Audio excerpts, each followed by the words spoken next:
Can we talk about the debate last night, though, between Ron DeSantis and Gavin Newsom? You had a prediction. Tell people your prediction. I know it. Tell our viewers your prediction.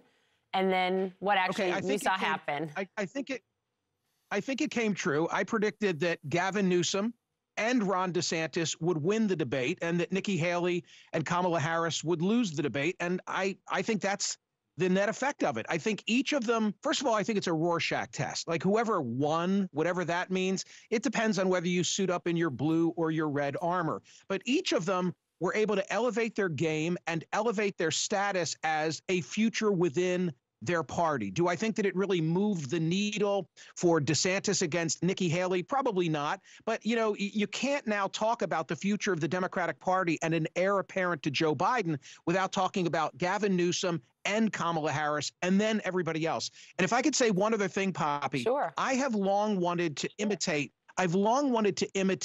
the NCAA March Madness. You can picture the brackets, right? Your office pool. Why don't we see more candidates paired against one another? Why can't we see Nikki Haley and Ron DeSantis without Vivek Ramaswamy, without Chris Christie? I mean, I remember being at the Reagan Library in 2016, there were 15 people on the stage. They had to break it up into two. Give me head-to-head matchups, and that's when we can really see what people can do. We can do it. I mean, I'm sure you know some people in TV? Yeah, media organization. Yes, but this took a lot of many months of negotiating for this one to happen. But I agree with you, Michael. Seeing head-to-head with time makes a big difference. I think absolutely. I think our team who does these types of things would absolutely do it. Candidates need to be willing to do it to some degree. I'd also note our team's the best team by far. I do want to ask you, Michael, I like the head-to-head. I thought both were at a high level throughout the course of the night. But I also was struck by the prepared quippiness, including this one. Take a listen. There are profound differences tonight, and I look forward to engage them. But there's one thing in closing that we have in common is neither of us will be the nominee for our party in 2024. It was clever, but to your point, you know, I talked to Republicans last night. They thought DeSantis crushed it, or crushed Newsom at least. You talked to Democrats, you know, Biden campaign officials were saying, I hope you're watching this. We're enjoying it a lot. What is the takeaway here on net for the actual presidential race? Well, I'm not sure that there is one so long as Donald Trump continues his trajectory and so long as President Biden follows through and does continue to run for re-election. You both know all the speculation about whether, you know, Biden in the end continues forward. Donald Trump certainly will continue forward because he's got no choice facing those 4 criminal indictments. But things could change. I have to say something as we're now beyond Thanksgiving and headed toward the holiday season. Although the strong likelihood is that it's a Trump-Biden matchup, I would not be floored if in the end, neither of them is the candidate of their party.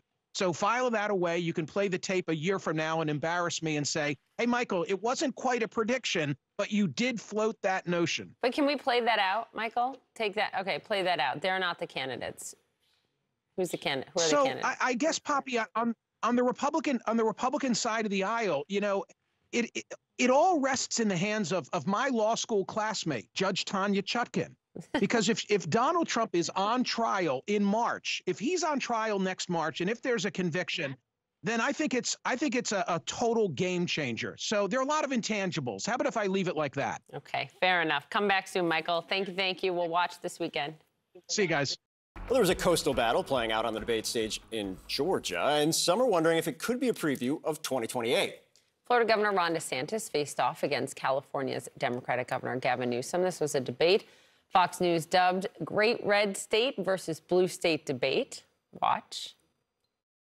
There's one thing in closing that we have in common is neither of us will be the nominee for our party in 2024. You have $6 or $7 a gallon gas. How do they afford that? These are folks that are blue-collar people. You're going to force everybody to buy an electric vehicle. How are they going to be able to afford electric vehicles? I don't like the way you demean people. I don't like the way you demean the LGBTQ community. I don't like the way you demean and humiliate people you disagree with, Ron. You have the freedom to defecate in public in California. You have the freedom to pitch a tent on Sunset Boulevard. You have the freedom to create a homeless encampment under a freeway and even light it on fire. You have the freedom to have an open-air drug market and use drugs.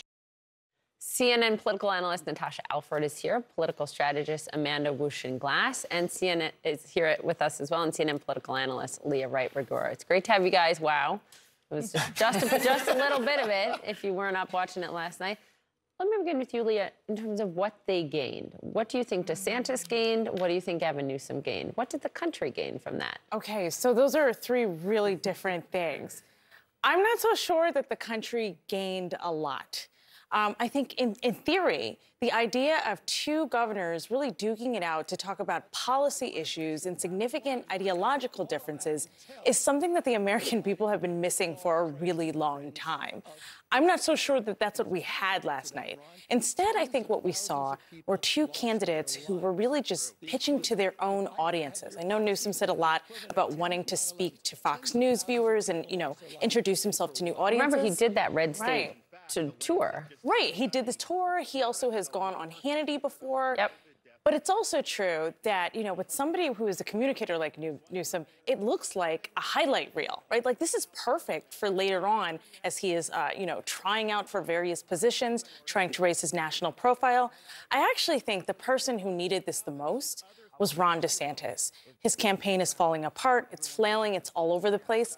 And this was actually a different Ron DeSantis than we've seen before. It wasn't terrific, but it was a lot more energetic than we've seen him and feistier than we've seen him in the past. And for him, that's good enough.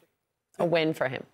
Yeah, Amanda, to that point, the campaign needed it. It needs something, right? I guess my question was, is this that something in the sense of, can anything turn it around? Can anything change the narrative or trajectory narrative? And was last night it? Clearly watching the debate last night, you're left thinking to yourself, what are we really doing here? We have Governor Newsom, an up-and-coming, great communicator for the Democrats, debating Ron DeSantis, who is right now in third place. Obviously, Nikki Haley and Governor DeSantis are far behind President Trump in the polls. He's clearly trying to step out and gain traction. And it does add to the speculation with Governor Newsom. What are we actually doing? Are we waiting in the wings? Potential shakeup? Even President Biden said it himself that he could have his job. He's great. So it certainly triggers thoughts about what's coming next. This was a moment for Ron DeSantis to step out. Did he? I think yet to be seen in the polls, but he certainly needs a boost. Here both weighing in on the Biden-Harris economy right now. He thinks Biden and Harris have done a great job. He thinks the economy is working because of their policies for Americans, and they are not. And so what California represents is the Biden-Harris agenda on steroids. Here's a guy who celebrated Bidenomics just this week, celebrating $28 million that came into your state because of the CHIPS and Science Act, one of the most significant economic plans since FDR. I'm proud of the work Biden and Harris have done. Natasha, it's so interesting. Despite what the data shows, we just saw the economy grew more than expected. People just aren't feeling it at home. And so what do you make of how they address the economy? I thought this was a powerful moment for Newsom to be sort of the cheerleader that Biden and Harris can't be, right? The way that they've tried to articulate what they're doing with Bidenomics and what they've done in the administration, it doesn't seem like it's landing, but it felt as though Gavin Newsom was able to bring some energy to the message, right? Whether people believe it or not is a different thing. But I'm already seeing, the clips, as you said, Leah, they're circulating, right? People saying, Gavin Newsom handed it to Ron DeSantis. I think there are a lot of Democrats who feel like they don't have a strong voice. They believe in the message. They believe in what the administration has accomplished. But the people who are out front, Biden and Harris, aren't doing the best job of messaging. And so Gavin Newsom, I do believe he was talking to Democrats. He was trying to show Democrats in a strong moment in conversation with Republicans. And because I wondered, I said, why would he agree to do this? But now it makes sense.